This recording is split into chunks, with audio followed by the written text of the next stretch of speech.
How does it feel to be a loser, Claire? Brandon Cole didn't shout it. He didn't have to. His voice slid across the Marriott Grand Ballroom like a knife across glass, sharp, deliberate, made to be heard by everyone pretending not to stare at me.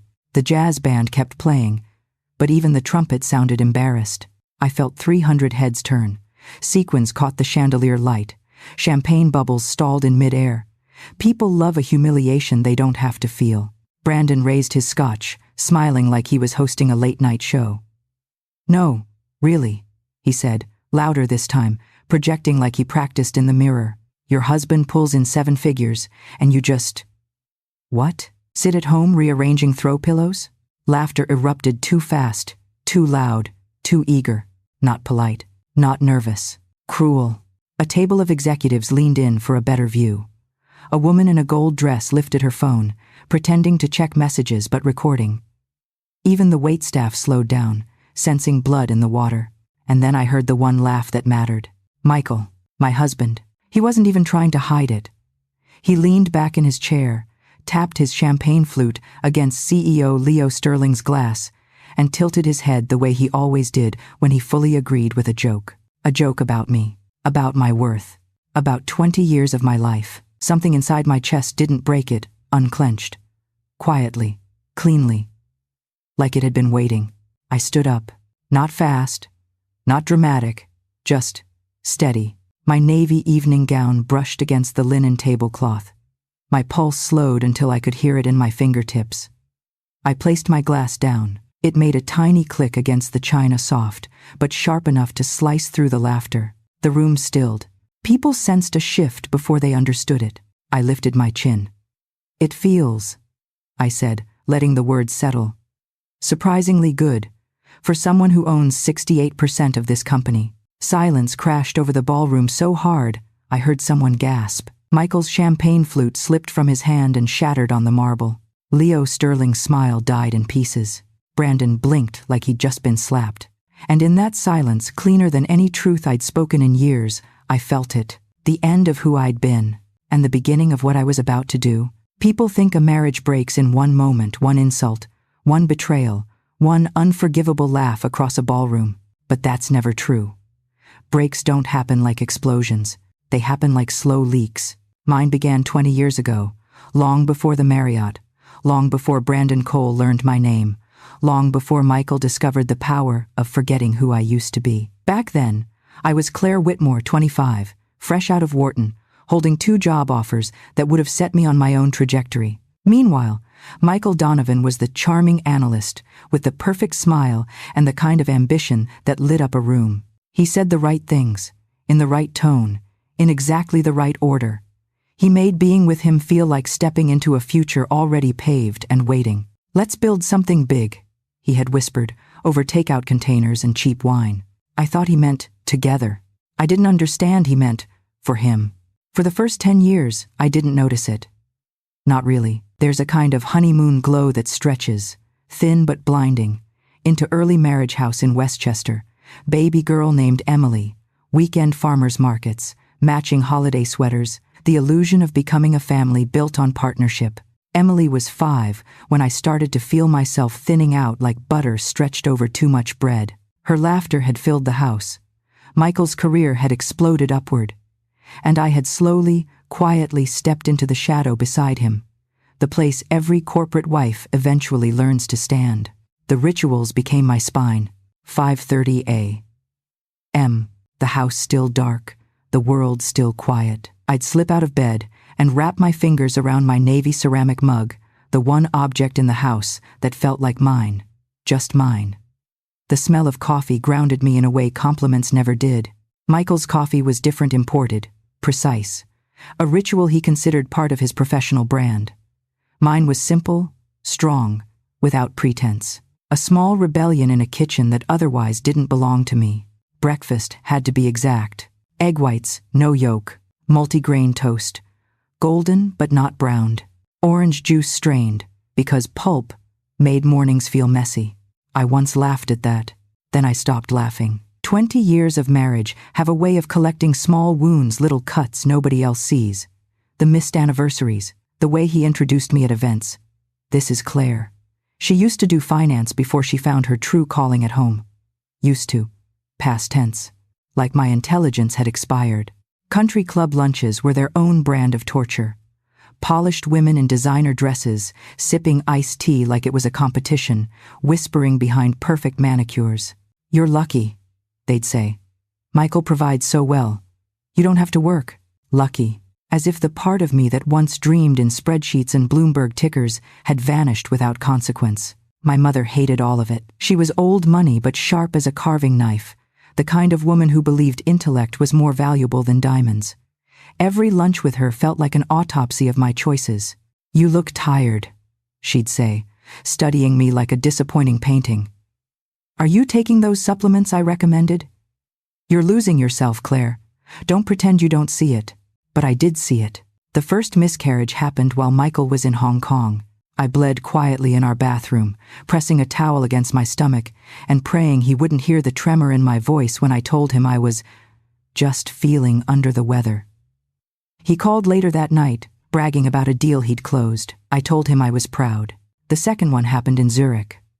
I drove myself to the hospital at 3 a.m., told the nurses my husband was traveling, and stared at the ceiling tiles while a doctor murmured condolences.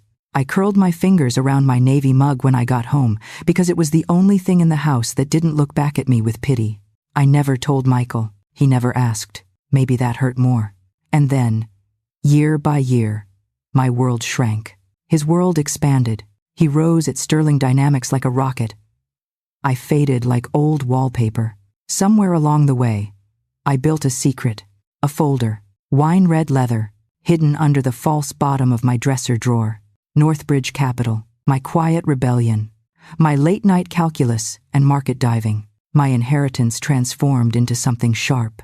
But Michael never saw that version of me. He saw the woman who picked up his dry cleaning, who remembered his mother's birthday, who kept his life frictionless. A background character in her own story. Until the night a single-word loser pulled every invisible wound into the light. People assume secrets are thrilling. Mine wasn't. Mine was built from exhaustion, from abandonment, from the quiet realization that if I didn't protect myself, no one ever would. It started 7 years ago. Sterling Dynamics was on its last breath, stock plummeting, lawsuits circling, 2 major clients walking away. The company was 48 hours from collapsing into bankruptcy court. Michael came home that night pale, shaken, muttering to himself as he loosened his tie at the kitchen sink. "We're screwed, Claire," he whispered, staring out the window like he expected to see the end of the world rolling down our driveway. He didn't notice I was studying him. He didn't see my mind running numbers at the speed it used to run back in Wharton. He didn't realize the spark he married, the one he'd spent years ignoring, had flickered back to life. "What do you need?" I asked. "A miracle," he said it with a bitter laugh. That night, long after he fell asleep, I opened my laptop in the dark, navy mug in hand, and ran the numbers myself. And the truth was clear.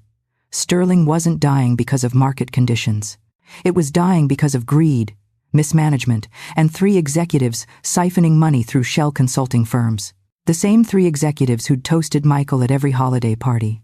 The same ones who'd called me the pretty little +1 with good posture. I had the capital my father's inheritance meticulously preserved. I had the skill years of studying markets in secret. And I had the motivation anger disguised as devotion. The next morning, I created Northbridge Capital, a private equity firm with no public face, no website, no office, just one owner, me. I bought Sterling's failing debt for cents on the dollar. I propped it up with temporary capital, stabilized its supply chain, and quietly replaced 2 board members through legal loopholes Michael never bothered to learn about. He never asked why the crisis vanished overnight.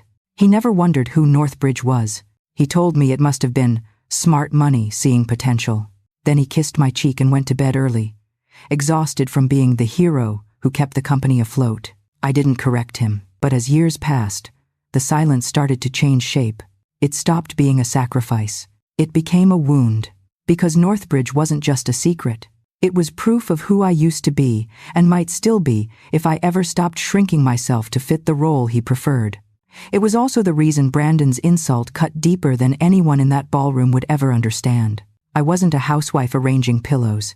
I was the majority owner of the company paying for their centerpieces. And still I stayed quiet. For Emily, she adored Michael, worshipped him in that way daughters often worship fathers who are rarely home but always glamorous. His stories about the boardroom became bedtime tales. She'd draw him pictures in crayon Daddy's office with stick figures carrying briefcases. She'd slip them into his suitcase before flights. He rarely noticed, but I always did. Michael's distance didn't seem like abandonment to her. It seemed like ambition, pride, purpose. Kids see absence as heroism if adults frame it carefully enough, and I helped frame it. I painted the picture for her. I held the illusion steady, for years, but illusions spill. Eventually, every lie leaks through the seams. It started with small things, Michael interrupting me at dinners, finishing my sentences wrong, correcting opinions I didn't ask him to. Then the condescension grew louder. You don't follow the markets like I do, Claire. You wouldn't understand the merger. You worry too much about things that don't matter. I stopped arguing, not because he was right, but because I learned how pointless it was to shout into a void. Then came the day I found the Wharton Alumni magazine on the porch. Michael had circled a feature about a classmate becoming partner at a major firm. Beneath it, he'd scribbled, "See? She always had the drive you didn't." He meant it as a passing joke, I think. The kind of thoughtless comment his colleagues made all the time. But something in me twisted, because I remembered that woman. We had started together. I had been ahead of her, and I had given up everything she chased because Michael once said we needed to build his dream first. The second turning point came 3 months before the gala. I found an old binder in the attic while searching for Emily's childhood photos. Inside was my Wharton thesis annotated, ambitious, still sharp. It smelled like paper and dust and the ghost of the girl I used to be. I held it against my chest and cried quietly, not because I missed her, but because I realized I'd abandoned her long before Michael ever did. So when Brandon said loser, he had no idea he was pressing a bruise already decades deep. He didn't know about Hong Kong, Zurich, the miscarriages, the mornings alone in the dark kitchen with the only mug that belonged to me. He didn't know he wasn't humiliating me. He was waking me up. People think breaking points arrive like explosions. Mine didn't. It came as a single, clean silence in a ballroom full of people who wanted to watch me bleed. After I said the words, "I own 68% of this company," I didn't feel triumphant. I felt empty.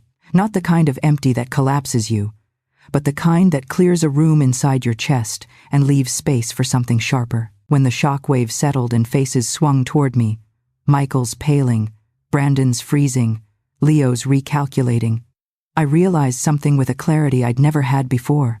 No one was coming to save me. No one ever had. Not Michael. Not the company. Not the 20 years of loyalty I'd poured into a man who couldn't even say my name without turning it into a punchline. So I made a decision. Not revenge. Not yet. Strategy. Real strategy, the kind I'd trained for. The kind Wharton sharpened into a blade I'd kept sheathed for 2 decades. Step 1. Stop protecting people who never protected me. No more smoothing Michael's errors. No more pretending I wasn't the one who saved Sterling Dynamics 7 years ago. Step 2. Gather leverage. Not rumors. Evidence. Hard numbers. Contracts. Expenses. Off-book accounts. Jenna Morales would help me dig. Alan Brooks would make sure nothing could be erased. Step 3. Protect the innocent. The employees with mortgages. The assistants working overtime. The women like Dr. Naomi Park, whose talent had been buried under the egos of men like Brandon. Step 4. Prepare for war without firing the first shot. Build a timeline. Control the narrative.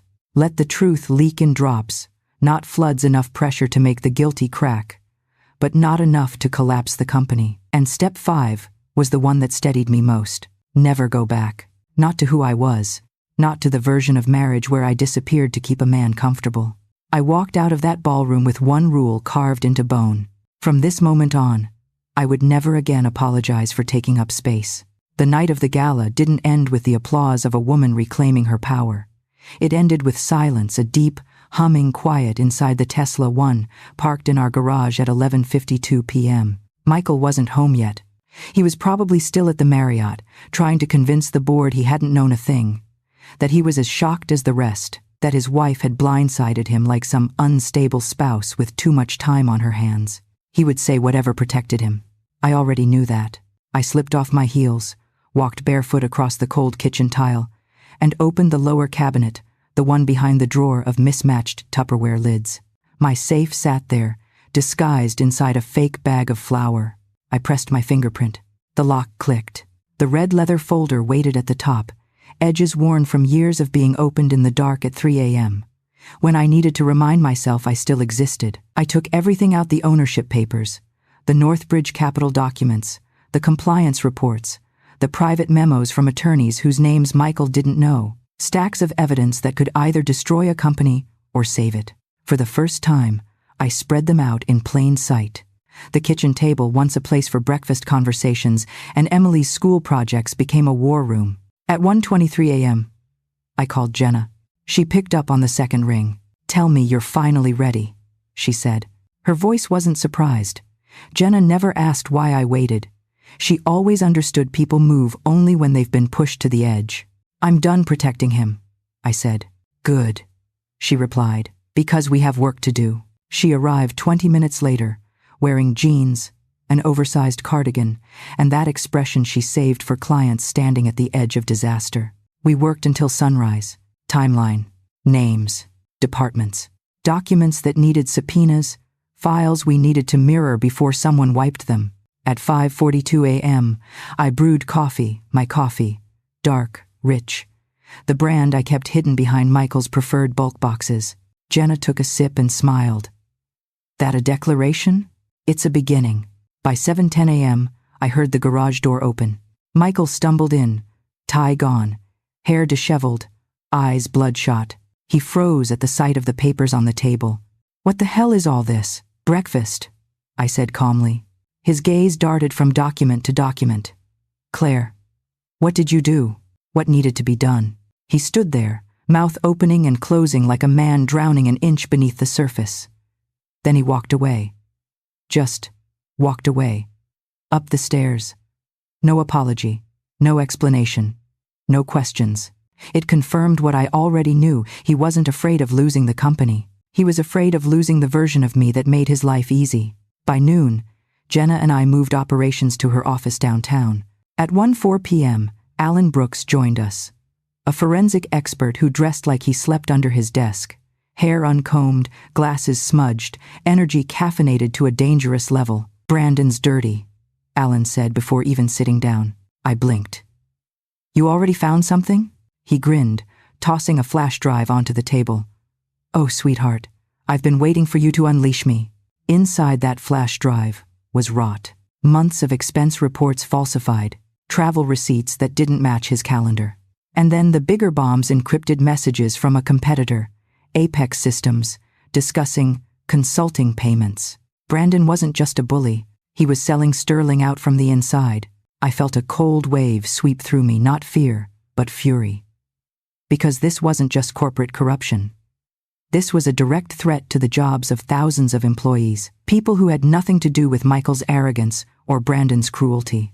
"If Apex gets even a chunk of our R&D pipeline," Jenna said, "the whole thing collapses. And they'll blame Northbridge for pulling out too late," Alan added. "Guess who they'll say the mysterious owner is? Me." I inhaled slowly. Exhaled even slower. "No," I said. "We flip it. We save the company. And then we cut out every parasite feeding on it." For the first time all morning, Jenna smiled. "Now you sound like yourself." But this wasn't my old self. This was someone I had never been allowed to become. In the days that followed, the transformation wasn't loud or dramatic. It was small, methodical, quiet, the kind of quiet that comes with sharpened focus. I woke at 5:30 a.m., not to make Michael's breakfast, but to strategize before the world woke up. I brewed my navy mug of coffee and sat in the exact same kitchen chair I'd spent years folding Michael's invoices over, but now it was covered in spreadsheets, contracts, and evidence logs. I deleted the grocery list app Michael insisted I maintain. I deleted the calendar reminders for his dry cleaning. I deleted his mother's weekly call notification. Every removal felt like inhaling after holding my breath for 20 years. I replaced them with 9. Call Naomi Park. 10. 15. Northbridge Budget Meeting, 11:30. Secure copies of R&D files. 3. Review forensic findings. 6. Walk no phone. 8:30. Reread Wharton thesis. Not optional. The walk became my ritual. A return to my body. A return to silence, but a silence I chose, not one imposed on me. 2 neighborhoods over, there's a bridge where the water below reflects the sky like a sheet of glass. I'd stand there and let the cold wind hit my face, whispering the truth I had been too afraid to hear. I wasn't disappearing. I was waking up. And while I rebuilt myself, the men who'd mocked me in that ballroom were unraveling. Brandon was the first crack. On day 3, his assistant emailed Jenna a recording of him screaming at staff, threatening to fire half the team if anyone dared mention SEC investigations. His voice shook so badly he slurred words. On day 4, he filed a complaint to HR, blaming female managers for the missing budget funds. He tried to scapegoat the very people he'd been undermining for years. On day 5, Alan discovered he'd made a suspicious bank withdrawal at 2 a.m., like a man trying to flee before the walls closed in. Next came Leo Sterling. He held emergency meetings every day at 7 a.m., panic radiating off him like heat. He stopped shaving, his shirts wrinkled. He yelled at interns. He made sloppy mistakes in emails that a child could catch. He didn't know the truth yet, but he could feel the shift. Michael was the slowest to crack, because denial is a comfortable pillow, and he'd been sleeping on it for 20 years. He'd leave for work earlier, come home later, talk fast, breathe fast, laugh at things that weren't funny. He smelled of anxiety, coffee, sweat, and fear. And every night, he'd try to ask me something, starting sentences he couldn't finish. Claire, what are you? Claire, I never meant. Claire, can we talk about? But I wasn't ready. Not yet. Because waking up isn't the same as rising. And I wasn't done rising. Not even close. By week 2, the investigation wasn't just a project. It was momentum. And momentum is a dangerous thing to take from a woman who's been still for too long. The first real shift happened on a Tuesday morning. I met Dr. Naomi Park at a quiet cafe 2 blocks from Sterling HQ. She arrived exactly on time, hair pulled back, blazer crisp, posture tight like she was bracing for impact. I shouldn't be here, she said before even sitting down. That's why you should, I answered. She hesitated just long enough for the shame to flicker in her eyes. The kind of shame you feel only when you've been silenced so long your voice forgets what it sounds like. Then she sat. Naomi wasn't dramatic. She didn't cry or rant or unravel. She spoke plainly, clinically, listing numbers, names, dates.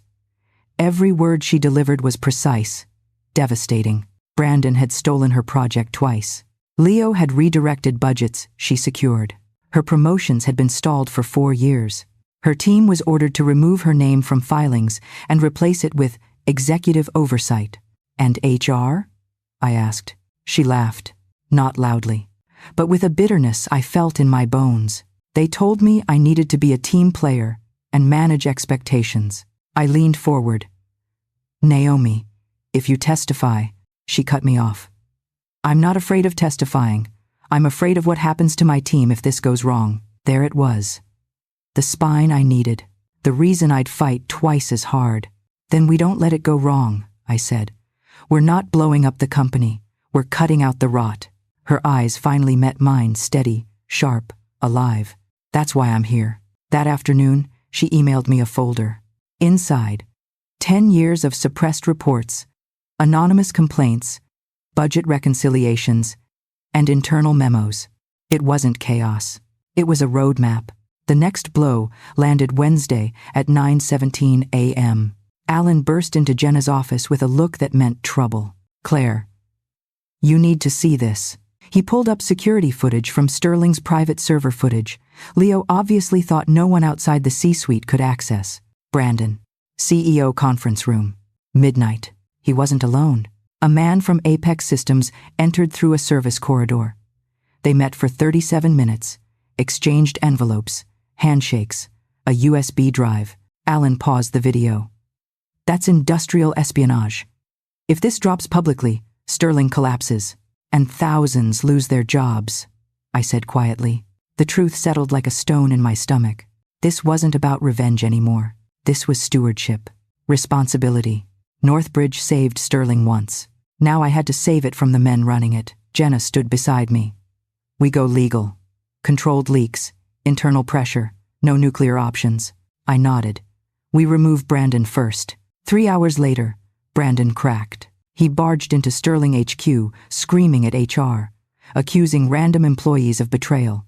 He sweated through his shirt, paced so aggressively he knocked over a plant in the atrium.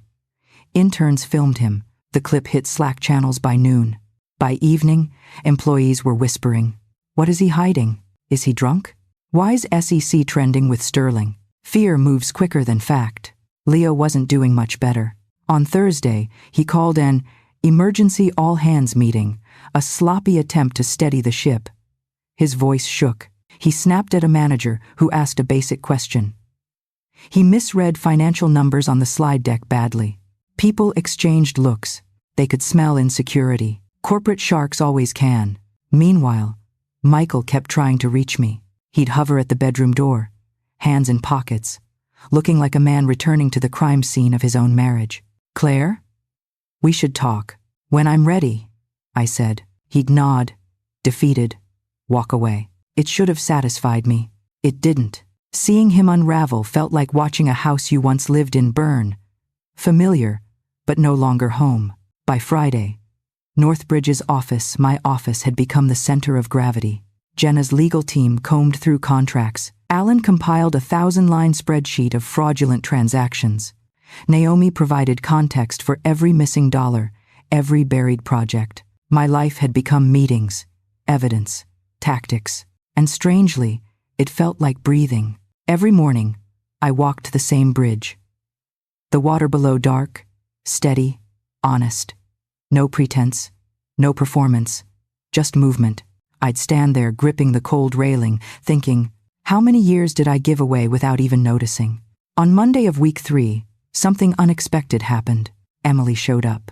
She walked into Northbridge without calling, first jaw tight, eyes determined, wearing the Stanford sweatshirt I bought her. "Dad's freaking out," she said. "He thinks you're going to destroy everything." I took a breath. "I'm not destroying the company." "Then what are you doing?" "Fixing it." She stared at me, really stared, as if she was trying to reconcile two versions of her mother. "The news sites are saying you're a silent investor with a vendetta. Dad says you're overreacting." I laughed. Not bitterly, just tired. "Of course he does." "Mom," she said, softer now, "why didn't you ever tell me about Northbridge?" "Because for 20 years, I wanted you to be proud of your father. Because I didn't want you to see the cracks. Because I thought hiding my strength made me a better mother.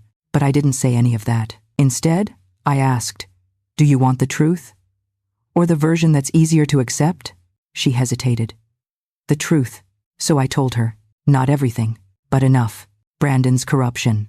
Leo's theft. Michael's complicity. The Gala insult. The years I carried this family alone. Her face shifted from shock to anger to something like grief. "I never knew," she whispered. "You weren't supposed to." She wiped her eyes. "Mom, are you happy?" A simple question. A brutal one. "I'm becoming happy," I said. "And sometimes that looks like chaos." She hugged me tight, fierce, anchoring. "You don't have to choose between protecting Dad and protecting me," she whispered. "I can handle the truth." She stayed for 2 hours, listening as Naomi explained the buried projects, as Alan showed charts of Brandon's financial crimes, as Jenna outlined what came next. By the time she left, she wasn't conflicted anymore. She was on my side. That night, something shifted in the company too. An anonymous email hit every inbox at Sterling. Subject line: "You deserve to know the truth."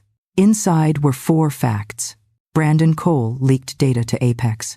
Leo Sterling funneled money through family companies. HR buried harassment complaints. A forensic audit was underway.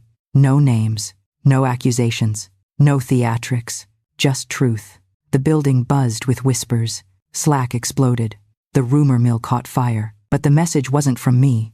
Someone inside Sterling had sent it. Someone fed up. Someone ready for change. Someone who saw what I was doing and wasn't afraid to add fuel. The next morning, An assistant I barely knew approached me outside the building. "Mrs. Donovan," she said. "Thank you." "For what?" "For shaking the tree." Her voice shook. "My sister works in R&D. They ruined her career. We've been waiting for someone to fight back." She walked away before I could answer, and I realized something. This wasn't my battle anymore. It was bigger. It was overdue, and the cracks were spreading faster than I could control, which meant one thing. The confrontation wasn't coming. It was already here. The first real complication didn't arrive with a bang. It arrived with Michael's voice quiet, broken, and wrong in a way I'd never heard before. It was a Sunday morning. I was reviewing Naomi's notes at the kitchen island, my mug steaming beside a stack of documents when Michael walked in, holding his phone like it was a detonator. "They're saying you leaked something," he said. He didn't greet me, didn't ask if I'd slept, didn't even look me in the eye. He just stood there, pale and trembling, like the ground had finally shifted beneath him. "What's they?" I asked. "The board. PR. Compliance." "Jesus, Claire, what are you doing?" "I'm exposing corruption." He laughed short, panicked, ugly. "You're blowing up my career." There it was. Not the company, not the employees, not the truth. His career? I closed the folder. "Your career is built on a foundation you never questioned. You're making a mistake," he said, stepping closer. "Whatever this is, whatever you're trying to prove." "Michael," I cut in. "I'm not trying to prove anything. I'm preventing your company from imploding because of men you protected." "I protected? You're insane." There it was. The word men use when they can't control the narrative. Insane. I didn't react. That hurt him more than screaming would have. He paced the length of the kitchen, rubbing the back of his neck. "Okay. Fine. You're angry about the gala. I get it." I laughed. "I shouldn't have. I know. But this is too far. Just stop. Before it ruins us. It already ruined us," I said softly. He froze. For a second, the silence had weight. Something like grief. Something like recognition. But then his phone buzzed. Reality intruded. He snatched it up, read a message, and cursed under his breath.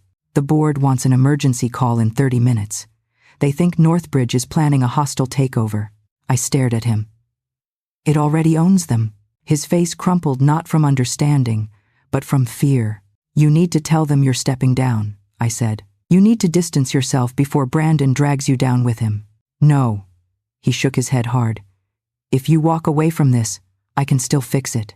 "I'm not walking away." Michael slammed his palm against the counter. "Then you're not the woman I married." I held his gaze. "No, I'm finally not." He left. The door slammed. The house shook. And suddenly, the next wave hit. At 11:02 a.m., Jenna called. "You need to see something before it spreads." She sent a link. An article. Anonymous source. Headline screaming, "Mystery investor waging personal vendetta against Sterling Dynamics. Insiders claim disgruntled executive's wife behind rumors." My blood went cold, but not from fear, from recognition. This was Leo Sterling's style. Polished, strategic character assassination. The article quoted senior sources claiming Northbridge's owner was emotionally unstable. She was lashing out over a personal humiliation. She posed a threat to corporate stability. Some even said Michael and I were estranged due to her erratic behavior. They painted me as a wife having a meltdown, not a strategist exposing corruption, not a majority owner, a hysterical spouse with too much money and not enough sense. Classic. I sent the article to Jenna. "What's our move?" "Nothing," she said. "This is bait. They want you emotional. They want you off balance. You stay quiet. We hit harder later." I nodded, though the old version of me, the one conditioned to defend herself, clawed against my ribs. Stay quiet. Wait. Hold the line. This wasn't my instinct, but it was the strategy. By 4 p.m., the article had been picked up by 3 more outlets. Corporate wives group chats buzzed with screenshots. 2 anonymous comments on social media called me a danger to her husband's career. Good. Let them underestimate me. Let them build a narrative they'd soon choke on. But the backlash didn't stop there. At 7:40 p.m., my mother showed up. She never arrived unannounced. Her visits were scheduled like dental appointments, precision, preparation, pearls always in place. She stepped into my home with a face carved from stone. "What have you done, Claire?" She held her phone out, article open, text magnified. "You're embarrassing yourself," she said. "And me. And Emily." I exhaled. "Mom? No. Listen to me. This is not how a Donovan woman behaves. You do not make scenes. You do not wage wars. You keep your head down and endure. That is how we survive in this world. Endure." The words sliced through me. I'd spent 20 years enduring. That was the problem. "Mom," I said slowly. "You endured for Dad. I endured for Michael. It ends with me." She blinked. It was the closest she came to showing emotion. "You think this is strength?" she whispered. "Destroying your marriage? Wrecking a company? Becoming a public spectacle?" I stepped closer. For the first time, I wasn't the child in this conversation. "I think strength is refusing to disappear," I said. "And I'm done disappearing." She stared at me for several long seconds. Then she said something she hadn't said to me since I was 16. "You're terrifying." I smiled. "Good." She left, but her words lingered. Terrifying. Maybe I was. Maybe that's what survival looks like when you stop making yourself small. The final complication came that night at 11:03 p.m. Emily called. Her voice was tight, scared. "Mom, Dad just left me a voicemail. He says you're destroying everything. He told me to talk sense into you. What's going on?" I closed my eyes. I knew this moment would come. The day my daughter would be pulled into the battlefield between two versions of truth. "Emily," I said gently, "you deserve to know what's happening. But you need to be ready to hear things that may change how you see your father." Silence. Then, in a whisper, "I'm ready." But I wasn't sure she was. And I wasn't sure I wanted to be the one to break her heart. I didn't answer Emily right away. Because I knew the moment I opened this door, truly opened it, her childhood illusion of Michael Donovan, the brilliant, infallible corporate hero, would shatter. And once you see the truth, you can't unsee it. "Emily," I said finally, "your father isn't the man you think he is. And he's not the victim he wants you to believe." She inhaled sharply. "Mom, just tell me." So I did. Not everything, but enough to tilt her world. I told her about Brandon, about Apex, about the buried complaints, about Michael ignoring every warning sign as long as the board praised him, about the night of the gala, how he laughed while they mocked me. Her breath hitched. "He laughed?" "Dad?" she whispered, voice cracking. "At you?" "Yes." I didn't sugarcoat it. "Why?" she demanded. "Why would he do that?" "Because he liked being the star. Because the men who praised him expected him to join their cruelty. Because I was safe to laugh at. But I said only, because he didn't think I mattered." Silence. I could hear her swallowing the truth like something sharp. "Mom, I want to come home." I closed my eyes. "Come tomorrow. We'll talk in person." That night, after hanging up, I stared at the ceiling in the dark. I had expected complications, expected retaliation, expected smear campaigns. But I didn't expect the guilt. Not guilt for exposing corruption. Guilt for what Emily was about to lose. Her belief in her father, her certainty, her stability. Power always has collateral damage, even the kind used for justice. At 8:12 a.m. the next morning, the collateral damage hit harder. Jenna strode into Northbridge holding her tablet like a loaded weapon. "You need to see this." A new article. Front page of financial media. Leaked email suggests Northbridge owner seeking total control. Board considering legal action. The leaked email wasn't mine. It wasn't Jenna's. It was manufactured. But it was written well enough, polished, subtle, using corporate language designed to sound credible. It painted me as a power-hungry investor staging a coup. Jenna's jaw clenched. "Leo's fingerprints are all over this. Let him escalate," I said. Jenna's eyes flicked to me. "You're unusually calm." Because panic had left me. Worry had burned out. All that remained was clarity. "These men still think they're fighting a panicked housewife with a grudge," I said. "They don't realize they're fighting someone who's been preparing for years." Alan burst through the door holding 2 printed pages. "You want a plot twist?" he asked breathlessly. "Because I have a plot twist." He slammed the pages onto the table. It was a document Michael signed 10 years ago, back when the company was in crisis. A deferred compensation agreement. Standard. Boring. Except for one detail. Michael had secretly approved an off-book consulting deal for Leo's cousin's company, Market Analysis, which never existed. The signature was Michael's. The deposit was 7 figures. The audit trail led straight to today's scandal. Jenna exhaled slowly. If this goes public, Michael is implicated. Alan nodded. He didn't steal the money, but he approved the transfer. Ignorance won't save him. I stared at the paper.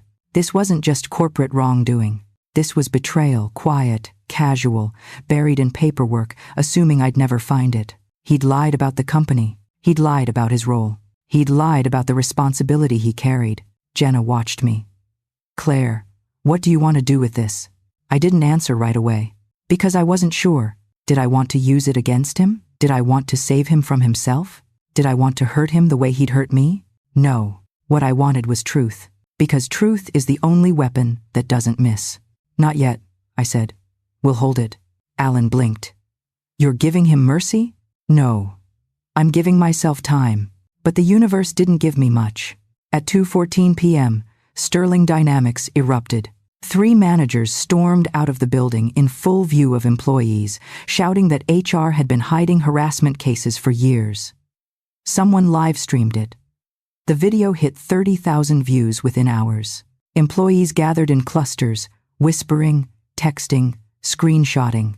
Some cried, some yelled, some packed their desks. By 4 p.m., the company was boiling. By 6 p.m., it boiled over. Leo Sterling held a press conference outside the building, rushed, messy, desperate. He denied everything. He blamed rogue employees. He blamed anonymous saboteurs. He even blamed Northbridge, calling it an unstable influence seeking control.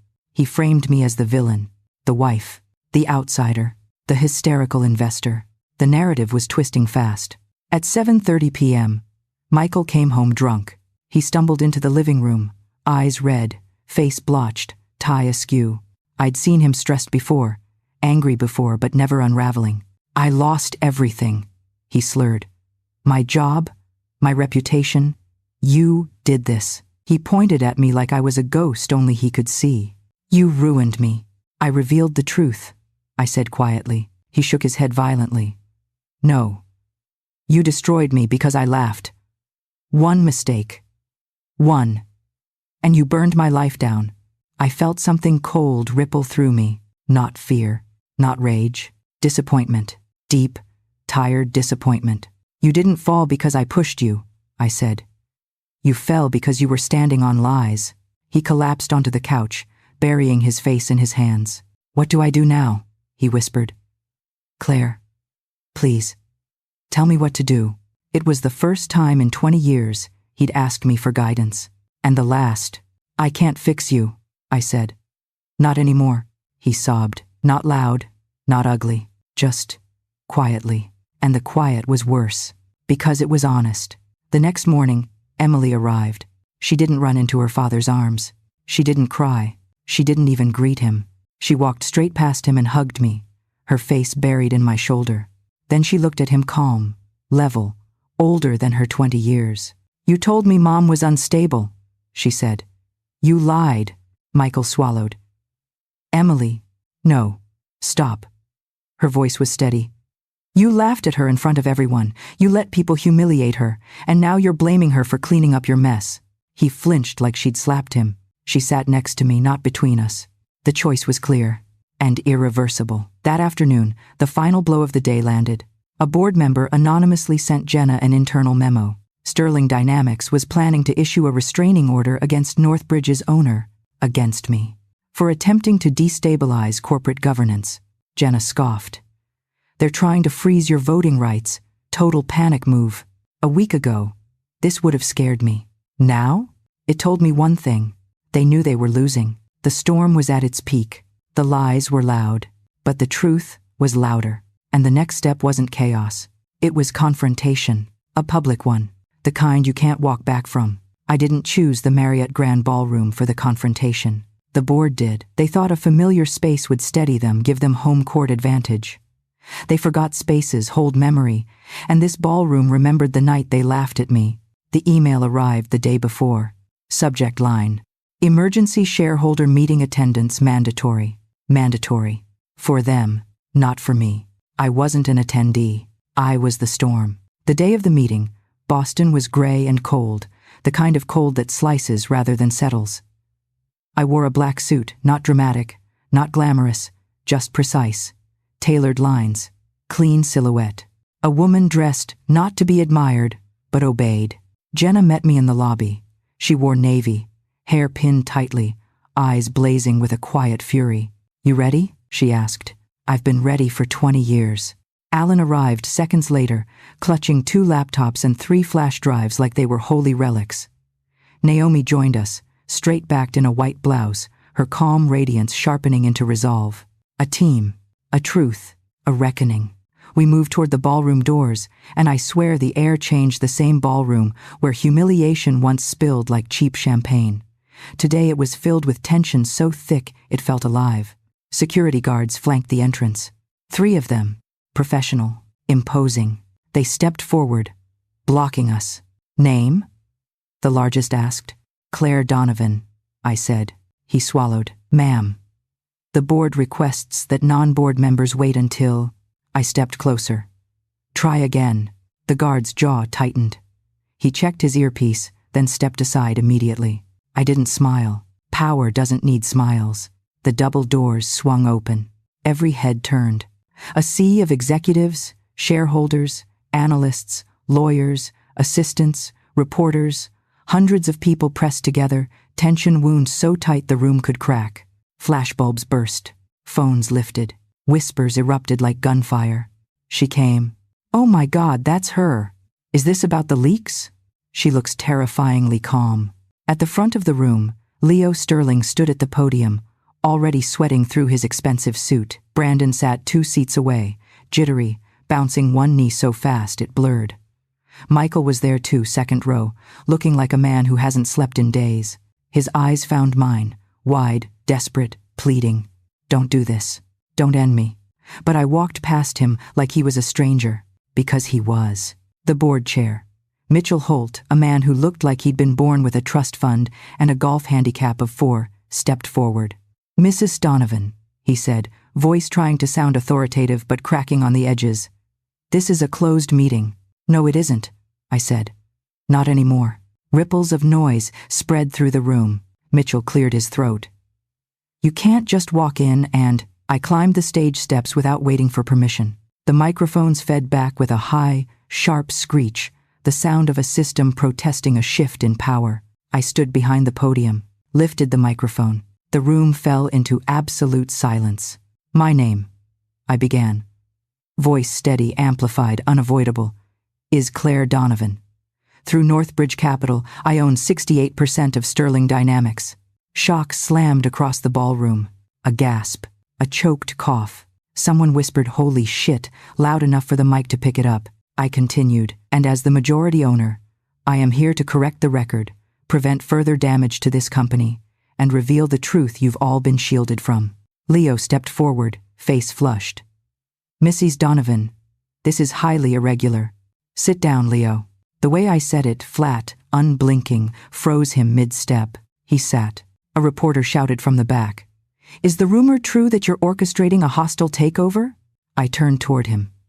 "You can't stage a hostile takeover of something you already own." Laughter broke out, nervous, startled, relieved. Brandon shot to his feet.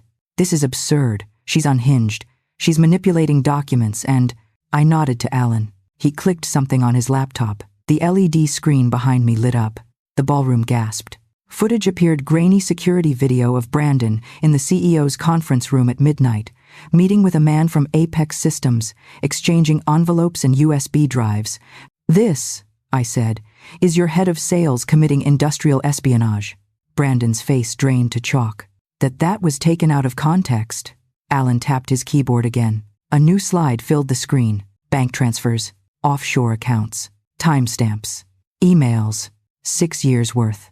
"Context," I said evenly, "is a luxury reserved for the innocent." He lunged forward like he was going to rip the laptop from Alan's hands, but 2 security guards grabbed him before he got close. "You ruined me!" Brandon screamed at me, spit flying. "You did this." "No," I said.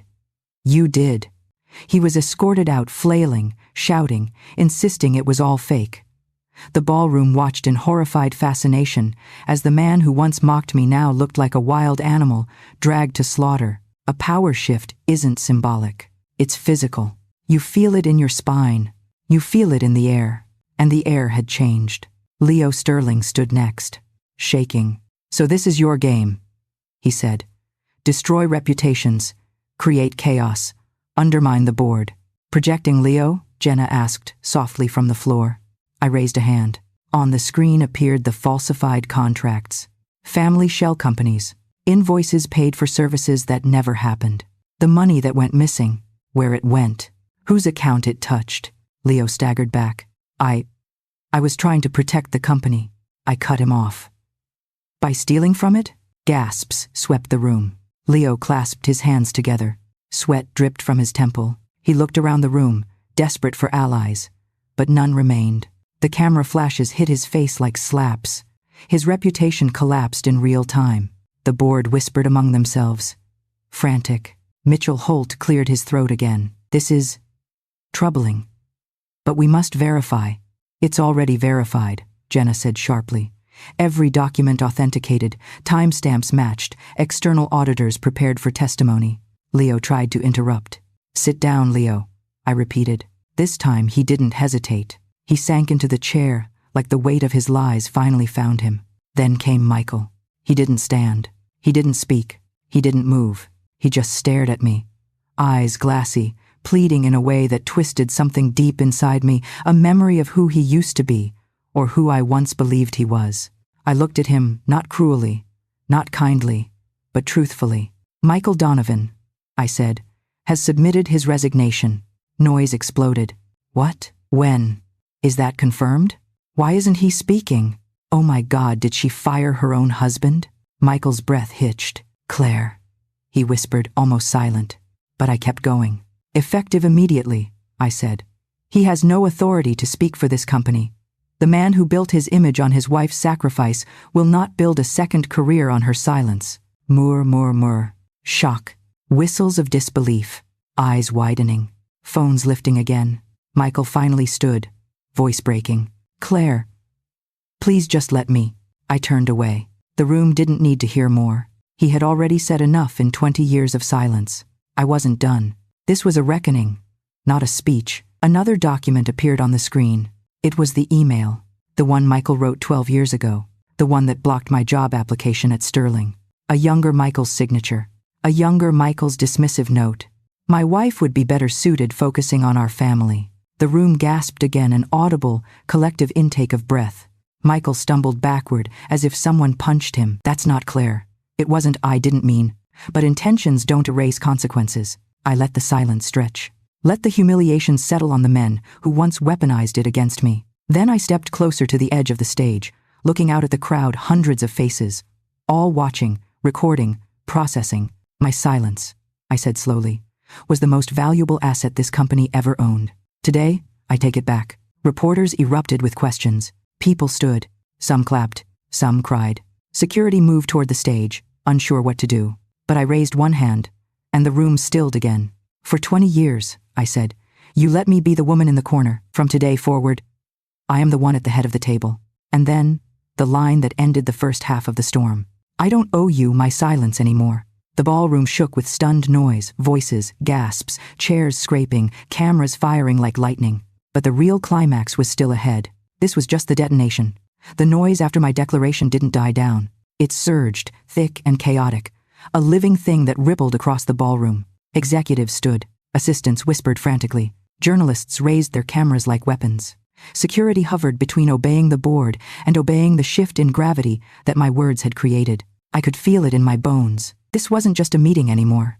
It was a reckoning public, irreversible, unstoppable. But something else was happening too.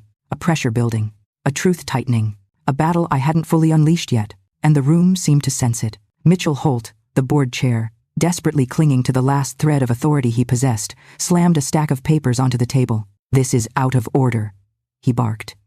"Mrs. Donovan is not authorized to. You don't decide what I'm authorized to do." I cut in. I didn't raise my voice. I didn't move. But the room reacted as if a whip cracked through the air. Mitchell's jaw clenched. "You're destabilizing the company." "No," I said. "I'm stabilizing it for the first time in a decade." I stepped away from the podium, closer to the board table, closer to the men who believed they could talk over me, drown me out, erase me. "You let a compromised sales executive steal from you," I said, nodding to the empty chair where Brandon had sat. "You let a CEO funnel money into shell companies. You let HR bury complaints and silence women. You let ego run strategy. You let cowardice run culture." Mitchell's face reddened. "We did what we had to do to survive." "You didn't survive," I said. "You rotted." A few employees gasped. A few others nodded. Most simply stared, like they were seeing something they'd never realized they were missing. A leader, not a title. A presence. Leo Sterling stood again, shaking so hard the microphone almost rattled in his hand. "This spectacle is not in the shareholders' best interest," he said. "Mrs. Donovan is creating unnecessary instability for personal vengeance." The hypocrisy almost made me laugh. Instead, I turned slightly, letting my voice cool to ice. "Would you like to explain?" I asked. "How you considered this?" I pointed toward the screen filled with evidence in the shareholders' best interest. Leo stammered. We were conducting internal reviews." "Internal?" Jenna scoffed from the floor. "You didn't even file the mandatory disclosures." Reporters scribbled furiously. Phones lifted. Someone whispered, "He's done." Leo's wife, seated near the aisle, covered her face with trembling fingers. Leo tried one last time, voice cracking. "You don't understand the pressure of running a company like Sterling. You don't know what it's like to be responsible for thousands of employees." A cold laugh escaped me. "Leo," I said, "I've been carrying that responsibility longer than you've been pretending to." Silence sliced through the ballroom. Every eye locked on us. "You think you saved this company?" I asked. "While you were embezzling? While you were covering for Brandon? While you let toxic culture spread so far even the interns felt it?" Leo swallowed hard. "I didn't stop. 7 years ago, when Sterling nearly went bankrupt, Northbridge saved it. When you begged for a bailout, Northbridge gave it. And what did I ask in return?" The room leaned in. I let the answer hang in the air. Simple, devastating. Nothing. A tremor passed through the room. Recognition. Realization. Leo's shoulders slumped. He knew. He'd known all along. And now the whole world knew too. But the ballroom wasn't just watching the board fall apart. They were watching Michael. He sat perfectly still, hands clasped, eyes wet, chest rising and falling in shallow, uneven breaths. He looked like a man witnessing his own obituary. I hadn't planned to speak to him, not today. Not here, but the moment came anyway. Pulled from me like truth dragged from a wound. "Michael," I said quietly. The room turned. He lifted his head, slowly, eyes red, jaw trembling. A man no longer wearing his armor. "Did you ever think," I said, "that I would stay small forever?" His lips parted. No sound came out. "Did you think my silence was your right?" I asked. "That my loyalty was your shield? That my sacrifice was your entitlement?" "Claire," he whispered, voice breaking. I stepped closer. Not cruelly, not tenderly, just honestly. "You could have stood with me," I said. "All you had to do was respect me." Tears filled his eyes. The entire ballroom watched him unravel, watched the man once beloved by the board become small under the weight of truth. I didn't humiliate him. The truth did. And maybe that was worse. Before he could respond, a board member, Evelyn James, stood abruptly. A woman in her 50s, sharp as glass, long underestimated by the men around her. "I move," she said loudly, "that CEO Leo Sterling be removed effective immediately and placed on administrative leave pending investigation." Chaos erupted. Mitchell shouted. Leo protested. Reporters surged forward. But Evelyn's voice cut through everything. "And I nominate Dr. Naomi Park as interim CEO." The room froze. Leo's mouth fell open. Mitchell sputtered. Naomi herself went pale. She's not qualified," Mitchell stammered. "Check her file," Evelyn snapped. "Her real file. Not the one Brandon doctored." A surge of whispers filled the room. But Evelyn wasn't done. "And I move that the board formally recognize Claire Donovan as chairwoman, acknowledging her majority ownership and full governance authority." The gasps this time weren't small. They were seismic. This wasn't a meeting anymore. It was a transfer of power, a new order, and the old guard finally understood they were watching their last moments of control slip through their fingers. Mitchell tried to regain footing. "This is premature, this is reckless." "No," Evelyn said. This is accountability. She looked at me. A long, assessing look. Mrs. Donovan, she said, if you accept the role of chairwoman, the room will follow. Dozens of heads turned toward me. Employees, shareholders, staff, reporters, even Michael, especially Michael. I felt the weight of 100 stories written in their stares. The betrayed, the belittled, the overlooked, the underestimated. Women who had been told to wait their turn. Men who had been silenced by stronger men. People who had been punished for telling the truth. They weren't looking for a savior. They were looking for someone who wouldn't look away. I breathed in. Slow, steady, precise. Call the vote, I said. Evelyn nodded. All in favor? Hands rose. Dozens. Then hundreds. Like a tide. Like a shift tectonic in its force. The board voted unanimously. Even those who hated it saw the writing on the wall. Leo sank into his seat, pale as chalk. Mitchell wiped sweat from his brow. Michael's head bowed, as if he finally recognized what he had lost. The motion passed. Claire Donovan, chairwoman of Sterling Dynamics. The finality of it didn't hit me like triumph. It hit like truth, long overdue and impossibly heavy. But the climax wasn't over. Not yet. Because for every corruption exposed, there had to be accountability. For every lie revealed, there had to be consequence. And the ballroom was hungry for both. I returned to the podium. Now, I said, let's finish this. The screen shifted again. New evidence. Emails. Memos. Hidden budgets. Whistleblower reports. Proof of retaliation. Proof of negligence. Proof of everything they thought I would never find. Gasps. Cries. Whispers. Phones ringing. Journalists typing like their lives depended on it. I felt the tension of the room coil tight. The board looked cornered. The executives looked exposed. The staff looked awakened. The air hummed with the electricity of consequence. But then, a movement in the aisle. Someone pushing through the crowd. A man in a gray suit. Face drawn. Hands shaking. Internal legal counsel. He held a folder thick with documents. He approached the board table and whispered something. Mitchell nearly choked. Leo leaned forward, frantic. What is it? The lawyer's voice was low, but the mic picked it up enough to echo. There are more files. More? Leo croaked. The lawyer nodded. On all of you. The room erupted. Evelyn turned to me. You knew? I met her eyes. No, not all of it. But I knew it didn't matter. The truth always grows roots. And when you pull one lie out, the whole network surfaces. This was the moment the room tipped. The moment the powerful realized they weren't powerful anymore. The moment the board realized the walls were collapsing inward. The moment everyone finally understood. This wasn't a coup. It was a cleansing. And I wasn't the villain. I was the reckoning. I lifted the microphone one final time. Before we proceed, I said, let me be clear. The room froze. Hundreds of lungs held their breath. You are watching the end of an era, I said, voice steady. But not the end of this company. Sterling Dynamics will not fall because of the truth. I paused. It will rise because of it. A hum moved through the ballroom. Not noise, not chaos. Recognition, hope, and something else. Something that felt like rebirth. I stepped back from the podium. Let's finish cleaning house. The room erupted into noise. Shouts, arguments, frantic phone calls, lawyers scrambling, reporters shouting questions. But inside the storm, I felt only stillness. Not peace. Not yet. But the moment before peace. The moment the tide turns. The moment right before the final strike. The ballroom had erupted into controlled chaos again. The kind that didn't look like panic yet, but felt like it. Journalists shouted questions across rows of chairs. Cameras flashed so rapidly it looked like lightning storm inside a chandelier cage. Board members huddled in small groups, whispering like gamblers who finally saw the odds stacked against them. And in the middle of all of it, Leo Sterling sat motionless, as if life support had been unplugged. His tie was crooked. His forehead glistened with cold sweat. His wife stared at him like she didn't recognize the man next to her. I waited, not to be dramatic, but because I wanted him and everyone here to feel the truth settle. The truth always entered loudly, but it stayed quietly, moving through the room like cold water seeping across marble. When the noise dipped just enough, I walked back to the center of the stage. The lights swung toward me like obedient soldiers. Let's proceed, I said. My voice wasn't loud. It didn't need to be. The room leaned toward me without thinking. Jenna handed me another folder, thicker, heavier. It felt like holding the root system of the entire company in my palm. File number 9, she whispered. You should be the one to open it. I did, slowly, deliberately, letting the silence sharpen itself around me. The first page slid into view, and a ripple moved through the crowd as the headline projected behind me. Internal memo. Compensation Committee. Unauthorized adjustments. The next slide. Leo Sterling's signature on bonus packages, approved during quarters when the company had reported losses. Another slide.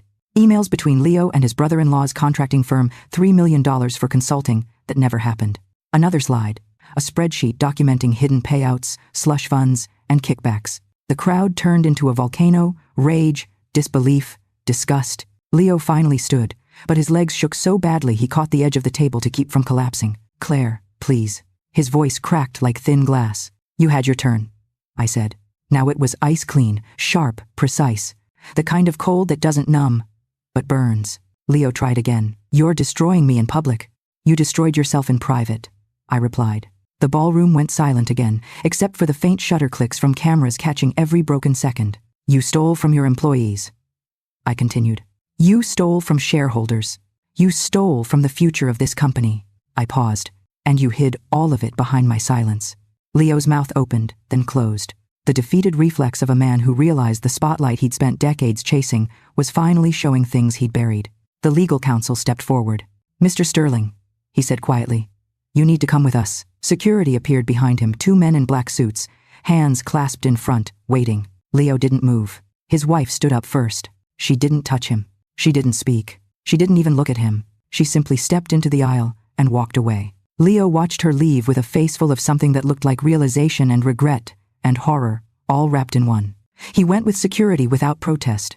The fall of a king isn't loud. It's hollow, like a throne collapsing under its own weight. But Leo's exit wasn't the end. If anything, it was the intermission. Because everyone could feel it. There was still one more reckoning left. And his name was Michael. I didn't look at him at first. I wasn't ready. Or maybe I was just not willing to admit it yet. Instead, I addressed the room. For years, Sterling Dynamics told a story. I said, a story about excellence. A story about leadership. A story about innovation. I turned slightly, letting them see my face fully. It was a lie. Gasps. Murmurs. Tension thick as fog. "The truth is," I said, "the people who built this company were never the ones in the spotlight."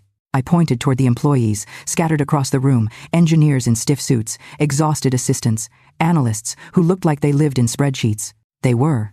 I motioned toward Naomi Park. The spotlight shifted to her, and she was. Naomi's eyes widened not with fear, but with something like awe. For once, the room finally saw her clearly. Dr. Park's proposals saved this company from 3 failed quarters. Her models predicted supply chain shortages before they hit. Her teams built the infrastructure we rely on today. I looked directly at the board, and you ignored her. Because she wasn't the one playing golf with you on Saturdays. Mitchell's face turned beet red. I turned back to the audience. This ends now. I could feel the shift, subtle, electric, irreversible, a tide turning, a room breathing differently. Effective immediately, I continued. Dr. Naomi Park will assume the role of interim CEO. The applause didn't start right away. It wasn't hesitation. It was shock. Then, slowly at first, hands came together, soft claps, then louder ones, then thunder. People stood. Employees who'd been ignored for years. Women whose ideas were dismissed. Men who'd been passed over for not playing office politics. Naomi brought her hand to her mouth, tears forming, then tried to speak. But the room wasn't done roaring. Not yet. When the applause finally dimmed, the quiet returned. Not oppressive. Not fragile. Expectant. It was time. I turned toward Michael. He looked wrecked. Not angry. Not defensive. Just wrecked. His tie was loosened. His hands trembled. His eyes were bloodshot and full of something too raw to name. I walked toward him. One step, then another. He didn't look away. The room didn't look away either. Michael, I said softly. Stand up. A murmur spread. He rose slowly, like every bone in his body had aged 10 years in a single hour. He opened his mouth, maybe to apologize, maybe to beg, maybe to explain, but I lifted my hand, and he stopped, completely.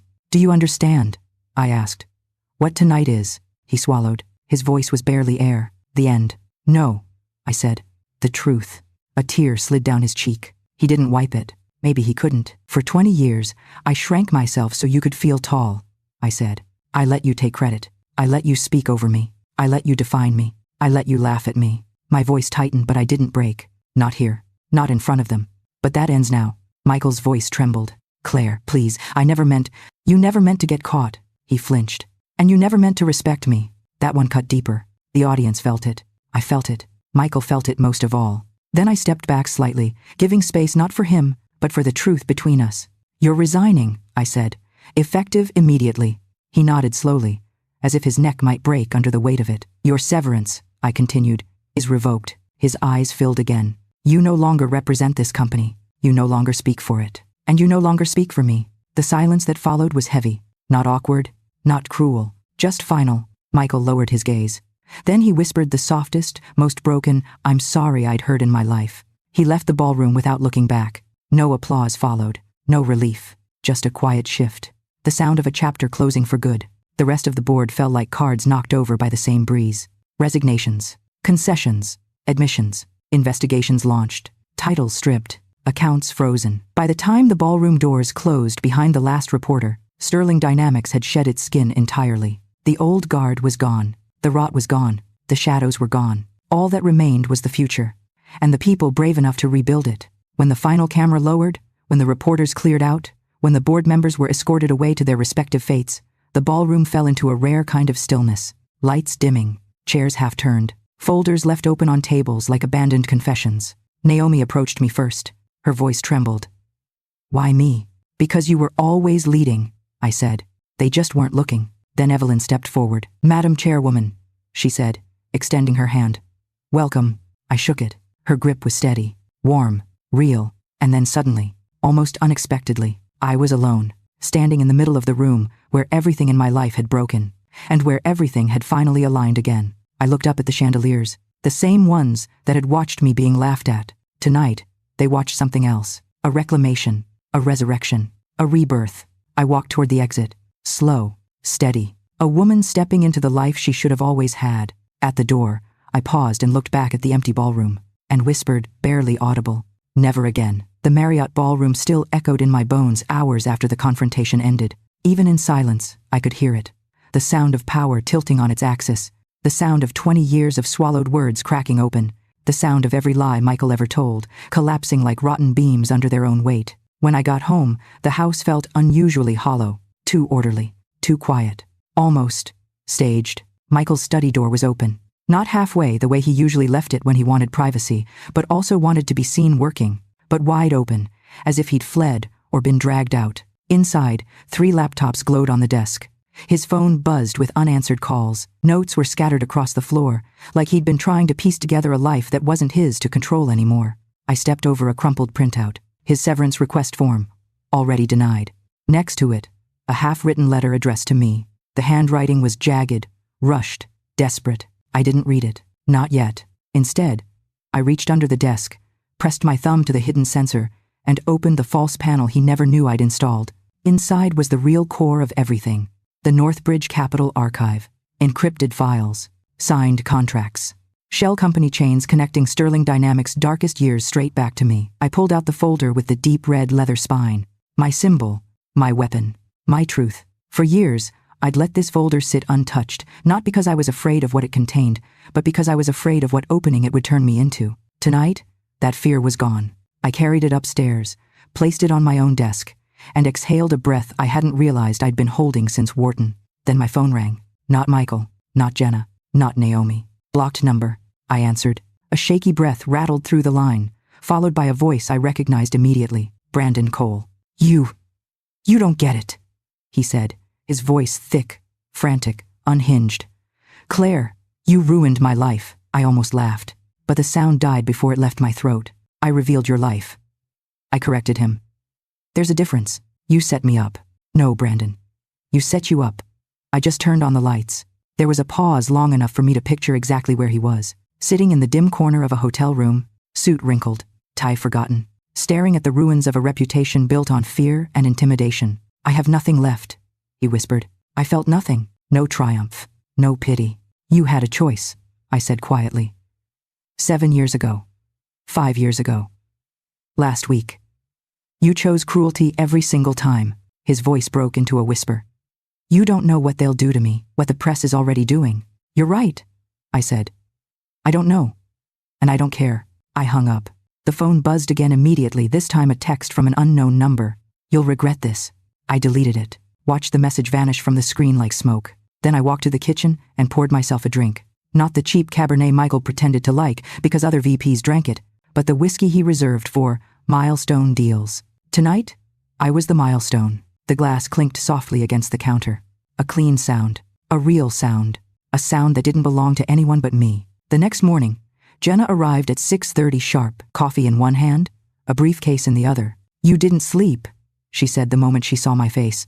"I wasn't planning to." "Good," she replied. "You'll want your mind sharp for this."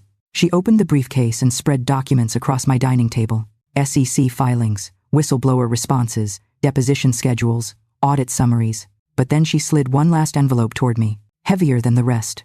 "This," she said, "is the part you haven't seen yet." I opened it. Inside was a copy of the report the forensic team had finished at 3:07 a.m. A single detail stopped me cold. 14 employees had submitted statements overnight. Anonymous, honest, terrified, grateful. They didn't just name Leo. They named Brandon. They named the board.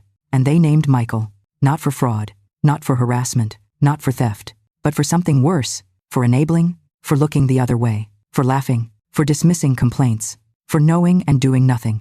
Death by 1,000 indifferent nods. I closed the file and let my hand rest on it for a long moment. "This is the part," Jenna said softly, "where most people break." "Am I supposed to?" I asked. She looked at me like she was seeing me for the first time. "No," she said. "You're past breaking." My phone buzzed again. This time, the name lit up clearly. "Michael." I didn't answer. A voicemail appeared seconds later. "Claire, please, I need to talk to you before this goes any further. I know I messed up. I know I failed you. But we can fix." I deleted the message before he finished. Then I turned to Jenna. "What's next?" Her smile wasn't warm. It was razor sharp. "Next," she said, "we finish what you started." By the time the sun pushed through the blinds, the house no longer felt like a home. It felt like an aftermath. A battlefield where the smoke had settled but the echoes were still vibrating. Jenna and I drove to Northbridge's Manhattan office just after 8. Not in my usual black SUV. Not with tinted windows. Not hidden. I wanted to be seen. When we stepped into the 52nd floor conference room, Alan was already there, typing so fast the keys sounded like distant rain. "You're just in time," he said without looking up. "The dominoes are falling." He turned his laptop toward me. A live feed of Sterling Dynamics' internal Slack channels filled the screen, hundreds of messages pouring in every minute. Employees were sharing stories, screenshots, videos, receipts. One assistant wrote, "He laughed when I reported Brandon grabbing my waist, said I was probably overreacting." Another message, anonymous. "I told Michael about my division's budget discrepancies last year. He said to, let the higher-ups handle it.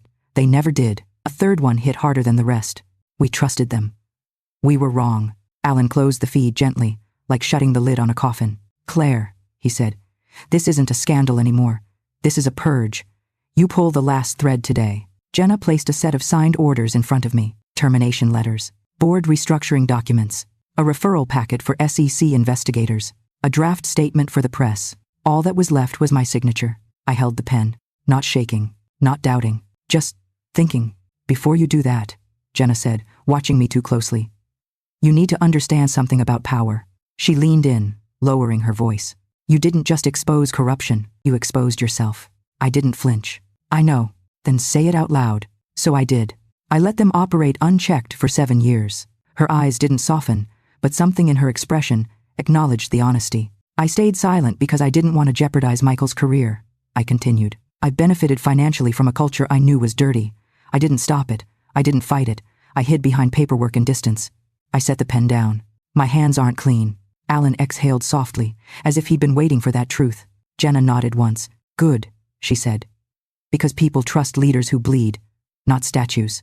I picked up the pen again, signed every page. Each signature felt like clipping the last thread, tying me to the version of myself I'd been for 20 years. The press conference was scheduled for 11. It wasn't mandatory for me to appear. I wasn't the CEO, just the majority shareholder, but Jenna insisted. "You need to be the face of this before someone else decides to be." We stepped out of the elevator into a wall of reporters. Cameras swarmed, microphones thrust forward, questions slapped the air like hailstones. "Mrs. Donovan, did you orchestrate a hostile takeover? Did your husband know any of this? Are you planning to run the company yourself? Did you expose Sterling Dynamics for revenge?" I didn't answer. Not yet. Inside the designated press room, Naomi waited by the podium. Her hands shook slightly, but so did mine, the first sign of nerves I'd allowed since the gala. "You ready?" she whispered. "No," I said. But that never stopped me before. The cameras flashed as we took our places. Jenna stepped aside, gesturing for me to speak. I gripped the sides of the podium. The wood was cold under my fingers. "Thank you for being here," I began. My voice carried across the room like a steady tide. Last night, Sterling Dynamics began a long overdue reckoning. Pages flipped, pens poised. For 7 years, Northbridge Capital, my firm, held controlling interest in this company. I chose not to intervene. I chose silence. And silence can be complicity. A ripple moved through the crowd. I continued. I was not the architect of Sterling's corruption, but I was the architect of the wall that allowed it to stay hidden. That part hurt to say, not because it wasn't true, but because it was. I can't undo the past, I said. But I can dismantle the structure that allowed it. I gestured to Naomi. Effective immediately, Dr. Naomi Park will assume full operational command as acting CEO. She represents the future competence, accountability, equity. Naomi stepped forward, earning a wave of applause. I waited, not smiling, just absorbing. Second, I added, I have submitted all internal documentation including financial misconduct and culture violations to federal investigators. Murmurs, camera shutters, a few gasps. And lastly, I said, lifting my chin, I want to address the question many of you have asked. A reporter leaned forward. Did I do this out of revenge? I paused long enough for every camera to lock onto my face. No, I said. Revenge would have been easy. This is accountability. Then I stepped back from the microphone. The room exploded, questions shouted, cameras flashing, voices overlapping. But I heard nothing. All my senses tunneled toward the woman I used to be, the one who stood in a ballroom, silent, invisible, shrinking. She was gone, and the space she'd vacated was now filled with something sharper, steadier, more dangerous than anger. Clarity. Jenna touched my arm. It's done, she murmured. But I knew better.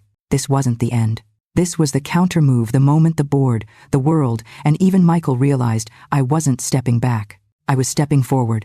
And nothing, not marriage, not guilt, not the ghost of who I used to be, could stop the momentum now. 6 months after the night everything broke open, the world didn't end. It simply rearranged itself. People imagine that life after a public storm feels like celebration, cheers, champagne, a victory lap. It doesn't. It feels like a house after a hurricane. Quiet. Still. Exposed. That's what my life became, wide open in places I never expected, stripped of the noise and duties and rituals that once held it together. And strangely, beautifully, I could finally breathe. I moved out of the Westchester mansion 3 weeks after the shareholder overhaul. The house felt haunted by a version of myself that had lived there far too long. A woman who made perfect breakfasts at 5:30 a.m., who smiled at charity luncheons, who organized holiday parties for Michael's colleagues and pretended their wives were her friends. A woman who whispered her intelligence instead of speaking it. Leaving didn't hurt. Staying would have. I bought a penthouse downtown. Smaller, warmer, with floor-to-ceiling windows overlooking the East River. At night, the water reflected the city lights, like someone had dropped a handful of stars into it. It was quiet, but not lonely, not anymore. The place smelled like new paint and eucalyptus candles, the kind of space where you could think without drowning. I built my life again, piece by piece. No routine designed for a husband, no dinners to impress board members, no pretending, just choices, my choices. Morning coffee wasn't a chore anymore. It was a ritual, my navy mug, my brew, my time. 10 minutes of silence with the steam curling against my face, reminding me I was no longer living for anyone else's agenda. I even enrolled in a course I'd abandoned 2 decades earlier, behavioral finance at Columbia. Every Tuesday night, I sat in a lecture hall among students young enough to be my interns. Some recognized me from the news. None treated me like a trophy wife. They spoke to me as an equal, challenged my ideas, argued back, asked genuine questions. And I realized something I hadn't admitted in years. I missed using my mind. Naomi flourished as CEO. Sterling Dynamics, rebranded as Sterling North, became a case study professors referenced in business schools. How ethical reconstruction can rebuild a broken corporate culture. Employee retention was up. Innovation cycles were shorter. Harassment complaints dropped to 0. Annual profits climbed a 40% increase by Q3. Sometimes Naomi would call late at night just to vent or brainstorm, pacing through her office while I listened from my balcony with the city breeze brushing my skin. You saved the company, she told me once. No, I corrected her. I uncovered the company worth saving. She didn't argue. She just said, still, thank you. As for Michael, we didn't speak for 4 months, not because I banned contact. He simply had nothing left to say. Word traveled through quiet channels. He'd taken a junior consulting job at a startup in Palo Alto, a position 25-year-old analysts clamored for, not 53-year-old former executives. He lived in a 1-bedroom near a railroad track, took the train to work, ate takeout alone, lost the swagger he once wore like a second suit. Some nights, when the world felt too quiet, I wondered whether he missed me, whether he replayed that night in the ballroom, whether he saw himself clearly for the first time in his life. But I didn't dwell. Knowing he was forced to finally face himself was enough. Our daughter, Emily, blossomed too. After graduation, she landed a position at a tech innovation lab in Seattle. She visited during the summer, staying at my penthouse instead of her father's tiny apartment. One night on my balcony, she said, "Mom, you didn't just burn his empire. You built your own." It wasn't pride in her voice. It was awe. I hadn't realized until then how much she'd witnessed. All the moments she'd seen me silenced, dismissed, minimized, and yet she had waited, quietly, for the day I would stop disappearing. The day finally came, and now she carried the proof of it into her own future. Then there was the Phoenix Foundation. The idea began as a whisper, a small thought about helping women who, like me, had traded dreams for someone else's ambition. But whispers can grow if you give them room. We funded scholarships, re-entry programs, mentorship networks, resume rebuilding workshops, legal resources for women pushed out of their careers by discrimination. Every time a woman walked through our doors, I saw a flicker of my younger self, hopeful, brilliant, underestimated. Helping them didn't just rebuild parts of my past, it rewrote it. One morning, I received an email with the subject line, "You saved my life." I opened it. A woman, once a biomedical engineer, now a stay-at-home mother pushed into invisibility, had used our grant to restart her research. Her device was now in testing at a children's hospital. At the end of the message, she wrote, "You didn't just give me a second chance. You reminded me I wasn't done yet." I stared at that line until the sun rose through my windows in a thin, gold ribbon. Maybe that was the real victory, not taking down an empire, but building something better in its place. The first real test of my new life came on an ordinary Thursday afternoon. I was sitting at my small marble dining table, laptop open, reviewing Phoenix Foundation proposals, when my phone buzzed with a number I hadn't seen in months. Michael. For a moment, the world didn't freeze. It tilted, not with fear, not with longing, just recognition. 20 years of history humming beneath a name on a screen. I let it ring. When it switched to voicemail, I pressed play. His voice was smaller, tired, weathered in ways it never used to be. "Claire, I just wanted to say I'm sorry. Not for the job, or the house, or the company. For the way I treated you, for the woman I made you become. I didn't see you. I never saw you, and I'm paying for that every day now." A breath. Then, "I hope you're happy. I hope you're free." He ended the call with a shaky exhale. I deleted the voicemail, not out of anger, not out of revenge, because I didn't need it. Forgiveness isn't always loud. Sometimes, it's the quiet acceptance that someone's chapter in your book is over. And his was. The next week, Emily called during her lunch break. She always FaceTimed now, something she rarely did before everything changed. She held up her sandwich like she was presenting it on a cooking show. "Look, Mom, I made something edible." I laughed. A real one, the kind that warmed the inside of my ribs. "How's work?" I asked. She beamed. "We're pitching a new clean energy prototype next month. Guess who's leading the data modeling?" "I'm guessing you?" "That would be correct," she said proudly. She hesitated, then asked, "Do you ever think about what life would have been like if you'd done all this earlier?" I looked out at the river, the way sunlight danced on the surface like broken diamonds. "No," I said softly. "Because I wasn't ready then. I am now." She nodded slowly, like she'd been waiting for that answer. "Good," she whispered. "I'm glad I get to know this version of you." We talked for another 15 minutes about her roommate, about my class at Columbia, about the new project Naomi had launched. Then she said something that stuck with me long after the screen went dark. "You're not just my mom anymore. You're my blueprint." And suddenly, every lost year felt redeemed. Autumn arrived like a soft sigh. The air sharpened. Leaves shifted to amber and wine red. And the city outside my windows seemed to hum with a quieter kind of beauty. Phoenix Foundation held its first gala in October. Not extravagant, not gaudy, just real. The room was filled with women who'd once been overlooked, underestimated, pushed aside. Now they stood together, experts, leaders, creators, innovators. One woman, a scientist with gentle hands and fierce eyes, approached me after her speech. "Can I tell you something?" she asked. I nodded. "When you told your story on stage tonight," she said, voice trembling, "I realized something. I've been waiting for permission to come back to myself. You gave it to me." Her words wrapped around something tender inside me, something I hadn't touched in months. After she walked away, Jenna appeared at my side with 2 glasses of sparkling water. "You created something bigger than revenge," she murmured. "Most people never get there." Maybe that was true. Maybe surviving is the first victory, rebuilding is the second, and helping others rise is the third, the kind that lasts. Later that night, long after the gala ended, I stepped onto my balcony. The city glowed below rows of windows, lit like constellations stitched across steel and glass. My navy mug sat warm in my hands, steam soft against my face. For the first time in a long time, I let myself feel everything. Not the sharpness, not the burn, just the truth. I had lost a marriage, but found myself. I had dismantled a corrupt empire, but built a foundation for others to stand on. I had faced the version of me who stayed quiet for 20 years, and I didn't hate her. She did what she could with what she knew, but I wasn't her anymore. I whispered into the night, not for the city, not for the world, but for myself. They thought keeping me small would keep me safe. All it did was teach me how to grow in the dark. A soft wind lifted my hair. The river glittered. Somewhere, a fairy horn echoed low and steady. I set my mug down on the railing, opened my laptop, and began drafting the next chapter of my life. Not for a man, not for a marriage, not for an apology. For me, and for every woman who needed to know it wasn't too late. Not to rise, not to return, not to begin again. If you've ever felt overlooked, underestimated, or treated like the background character in your own life, tell me in the comments what part of Claire's story hit you the hardest. Your voice matters here. Make sure to like this video so more people who need this story can find it. And subscribe if you want more real-life drama, betrayals, and comebacks that hit just as hard. And let me know, if you were Claire, what would your next chapter look like?